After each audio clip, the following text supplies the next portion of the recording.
एक तरफ एनआईए की टीम ने तमाम गैंगस्टरों का जीना हराम कर रखा है, दूसरे तरफ एजीटीएफ की टीम ने आतंकवादियों को तगड़ा झटका दे दिया।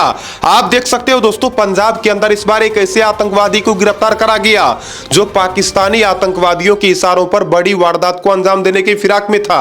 उसके अलावा कहा जा रहा है दोस्तों, लॉरेंस बिश्नोई और जग्गू भगवानपुरिया की दुश्मनी अब इस कदर बढ़ चुकी है कि पंजाब के अंदर कभी भी गैंगवार हो सकती है, इस तरह की आशंका जताई जा रही है। सवाल यह आता है कि लॉरेंस बिश्नोई के बारे में ये कहा जा रहा है कि लॉरेंस बिश्नोई गैंग जो कि जग्गू भगवानपुरिया को कभी भी निपटा सकता है। तो ऐसा जग्गू भगवानपुरिया ने क्या कर दिया जिसके बाद लॉरेंस गैंग के बदमाश जो कि जग्गू भगवानपुरिया को टारगेट पर ले लिया है। और आपको जानकर हैरानी होगी दोस्तों, कहा जा रहा है ये लोग सलमान खान से पहले जग्गू को निपटाना चाहता है।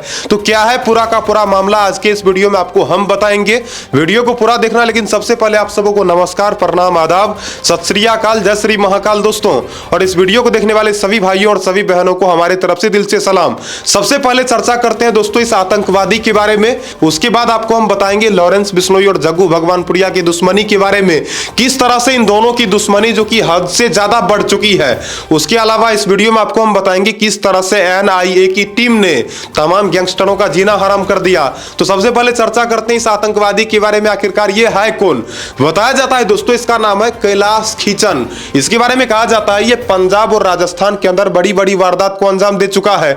ये अवैध तरीके से हथियारों का तस्करी करता है, हथियार सप्लाई करने का काम करता है। लेकिन उससे भी बड़ा गुनाह इसका यह है दोस्तों कि ये भारतवर्ष में रहकर पाकिस्तानी आतंकवादियों से मिला हुआ है। कैलाश के बारे में बताया जाता है इसका कनेक्शन आतंकवादी हरविंदर सिंह रिंदा के साथ है। आप देख सकते हो दोस्तों, यही है आतंकवादी हरविंदर सिंह रिंदा। वैसे तो ये पंजाब का रहने वाला है, लेकिन कुछ साल पहले दोस्तों ये पंजाब छोड़कर पाकिस्तान भाग गया और पाकिस्तान से बताया जाता है ये बब्बर खालसा इंटरनेशनल संगठन को ऑपरेट करता है। न केवल इतना बल्कि बताया जाता है दोस्तों ये पाकिस्तान से फंड भी भेजने का काम करता है। बताया जाता है कुछ साल पहले ही कैलाश जो कि आतंकवादी हरविंदर सिंह रिंदा से जुड़ा था। हरविंदर सिंह रिंदा से जुड़ने के बाद रिंदा ने इसे कहा तुम चिंता मत करो, हम तुम्हें इतना पैसा दे देंगे कि जिंदगी भर तुम्हें टेंशन ही नहीं होगा। दोस्तों पैसों के लालच में आकर ये पाकिस्तानी आतंकवादियों का साथ देने लग गया। बताया जाता है पंजाब और राजस्थान के अंदर इसके खिलाफ कई तरह के संगीन आपराधिक मामले दर्ज हैं। बताया जाता है extortion, NDPS act, arms act के तहत कई मामले इसके खिलाफ दर्ज हैं। न केवल इतना बल्कि बताया जाता है दोस्तों ये पिस्तौल रखने का शौकीन है। इसके पास से दोस्तों एक पिस्तौल बरामद करा गया जो कि चाइनीज पिस्तौल है। बताया जाता है पंजाब एजीटीएफ की टीम जब इसको पकड़ने के लिए पहुंची तो ये भागने की फिराक में था। ये सोच रहा था कि हम किसी तरह से भाग जाएंगे। वैसे बताया जाता है दोस्तों ये अपने कमर में ही पिस्तौल लेकर चलता था, लेकिन जब एजीटीएफ की टीम पहुंची, एंटी गैंगस्टर टास्क फोर्स की टीम जैसे ही पहुंची, इसका हक्का बक्का गुम हो गया। बताया जाता है दोस्तों इससे कई तरह का सवाल जवाब करा गया, हालांकि इसने पुलिस वालों के सामने सारे सवालों का सही से जवाब भी नहीं दिया। वैसे कहा जा रहा है पंजाब एजीटीएफ की टीम ने इसे अपने हिरासत में ले लिया और हिरासत में लेने के बाद इससे आगे भी और कई तरह का सवाल जवाब करा जाएगा। इससे यह भी पूछा जाएगा कि इसके साथ ऐसा और कौन कौन है जो पंजाब के अंदर इस तरह के वारदात को अंजाम देने में या फिर पाकिस्तानियों का साथ देने में इसका मदद करता है। उसके अलावा अब चर्चा करते हैं दोस्तों किस तरह से लॉरेंस बिश्नोई और जग्गू भगवानपुरिया का दुश्मनी जो कि कहा जा रहा है हद से ज्यादा बढ़ गया। जी हां दोस्तों, आपको पता होगा एक ऐसा वक्त था जब लॉरेंस बिश्नोई और जग्गू भगवानपुरिया की दोस्ती का चर्चा चलता था। चारों तरफ पंजाब के अंदर अगर कोई भी कांड होता था, चाहे पंजाब के अंदर, हरियाणा के अंदर, राजस्थान के अंदर, चंडीगढ़ के अंदर, दिल्ली के अंदर, मुंबई के अंदर, कहीं भी अगर कोई कांड होता था, अगर उसमें लॉरेंस गैंग का हाथ होता था तो उसमें जग्गू भगवानपुरिया का भी हाथ होता था। लेकिन आपको बता दूं साल 2022 में इन दोनों के बीच दुश्मनी हो गई। अब कहा जा रहा है दोस्तों दुश्मनी इतना ज्यादा बढ़ गया, इस कदर ये दुश्मनी बढ़ चुकी है कि लॉरेंस बिश्नोई गैंग के बदमाश जग्गू भगवानपुरिया को मारना चाहता है। आखिरकार जग्गू भगवानपुरिया ने इन लोगों का बिगाड़ा क्या है? जग्गू भगवानपुरिया अब ऐसा क्या कर दिया कि कहा जा रहा है लॉरेंस बिश्नोई गैंग का बदमाश जो कि इसको मारने की फिराक में है। जी हां दोस्तों, ऐसी जानकारी निकलकर सामने आई है जिसके बाद से कहा जा रहा है कि सलमान खान से पहले अब लॉरेंस बिश्नोई गैंग का निशाना जो कि जग्गू भगवानपुरिया है। तो आपको हम बताते हैं आखिरकार जग्गू भगवानपुरिया ने ऐसा क्या करना शुरू कर दिया है कि लॉरेंस बिश्नोई गैंग का बदमाश जो कि इसके ऊपर गुस्से से आग बबूला है। बताया जाता है जग्गू भगवानपुरिया पंजाब के अंदर अपने दबदबा को कम होते हुए देख रहा है। आपको बता दूं इस वक्त कहा जा रहा है पंजाब के अंदर लॉरेंस बिश्नोई गैंग जो कि जग्गू भगवानपुरिया से भी आगे निकल गया। आपको जानकारी के लिए बता दूं दोस्तों ये वही जग्गू भगवानपुरिया है जिसने लॉरेंस बिश्नोई को अपराध का एबीसीडी सिखाया। लेकिन अपराध का एबीसीडी तो इसने सिखा दिया, लेकिन ऐसा हुआ कि ये जो कि इससे भी आगे निकल गया, यानी कि लॉरेंस बिश्नोई गैंग जो कि अब जग्गू भगवानपुरिया गैंग से भी मजबूत हो गया। और कहा जा रहा है दोस्तों जग्गू भगवानपुरिया को ये चीज कतई बर्दाश्त नहीं हो रहा कि पंजाब के अंदर इसके नाम के अलावा किसी और का नाम चले। किसी को भी तकलीफ होता है, आपका मान लो कहीं पर नाम चलता है और आपका नाम में अगर गिरावट आने लग जाए, आपके दबदबा में अगर कमी आने लग जाए तो आपको भी तकलीफ होगा। उसी तरह से दोस्तों जग्गू भगवानपुरिया को भी बहुत ज्यादा जलन हो रहा है लॉरेंस बिश्नोई और उसके गैंग के साथियों से।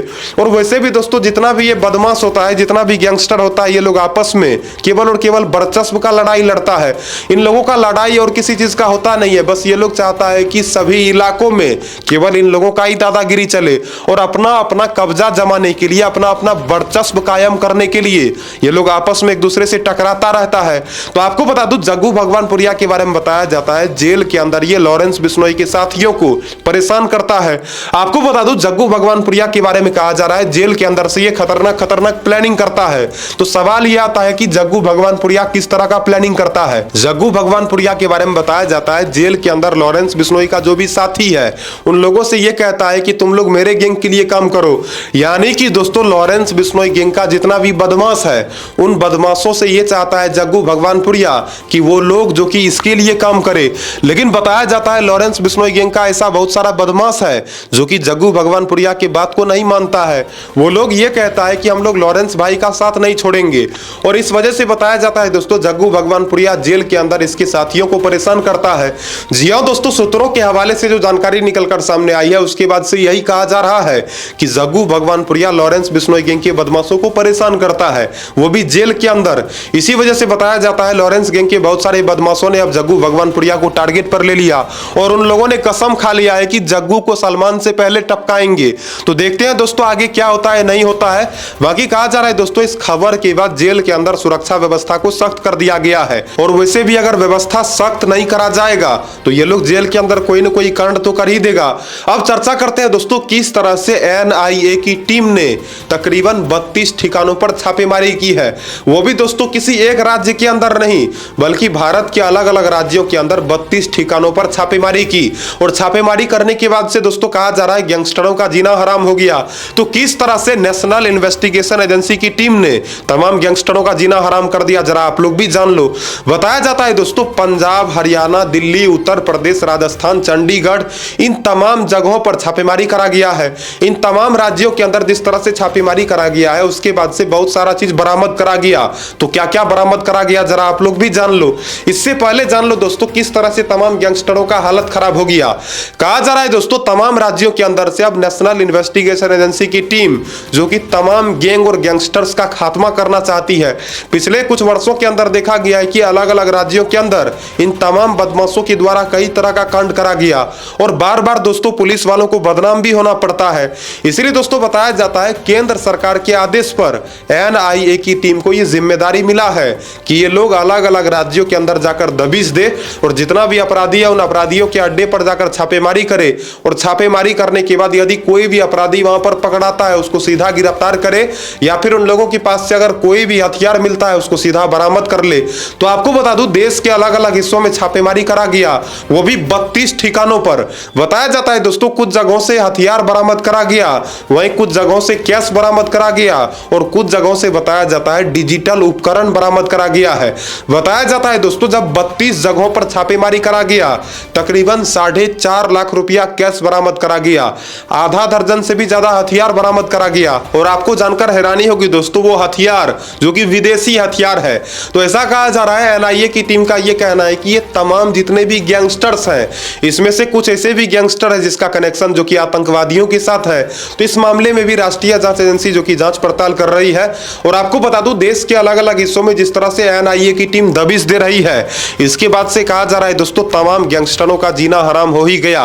बाकी आप लोग बताना दोस्तों जिस तरह से एनआईए की टीम कर रही है ये करना जो कि सही है या फिर गलत है। बाकी देखो दोस्तों देश के अलग अलग हिस्सों में जिस तरह से अपराध होता है इससे बहुत सारे लोग परेशान होते हैं। बाकी एनआईए की टीम जो कि जांच पड़ताल में पिछले कई वर्षों से लगी हुई है लेकिन अभी भी दोस्तों बहुत सारे ऐसे गैंगस्टर है जो कि एनआईए की हत्या चढ़ नहीं रहा है। तो देखते हैं दोस्तों आगे क्या होता है नहीं होता है। फिलहाल इस वीडियो में इतना ही। वीडियो को लाइक करना, चैनल को सब्सक्राइब करना, कभी भी आपराधिक काम मत करना। और दोस्तों मैं आप लोगों से वीडियो के अंत में एक बात जरूर कहूंगा कि जिस तरह से इस आतंकवादी आतंकवादी ने अपने देश के खिलाफ जाकर काम करा, इस तरह का हरकत तो जिंदगी में कभी मत करना। जो आदमी अपने देश का नहीं हुआ वो किसी का नहीं हो सकता है। तो अपने देश के साथ गद्दारी करने वालों को सीधा फांसी की सजा होनी चाहिए। मैं तो कहूंगा दोस्तों, इस तरह के आतंकवादियों को सीधा फांसी होना चाहिए। जो पाकिस्तानियों का साथ देता हो, ऐसे लोगों को भारत में रहने का तो हक ही नहीं मिलना चाहिए। बाकी ज्यादा कुछ क्या ही कहना, आप लोग भी कमेंट करके बताना। अच्छे से रहना, अपना ध्यान रखना, अपने परिवार वालों का ध्यान रखना। राम राम, जय हिंद, जय श्री राम। मिलता हूं अगले नई वीडियो में नई खबर के साथ।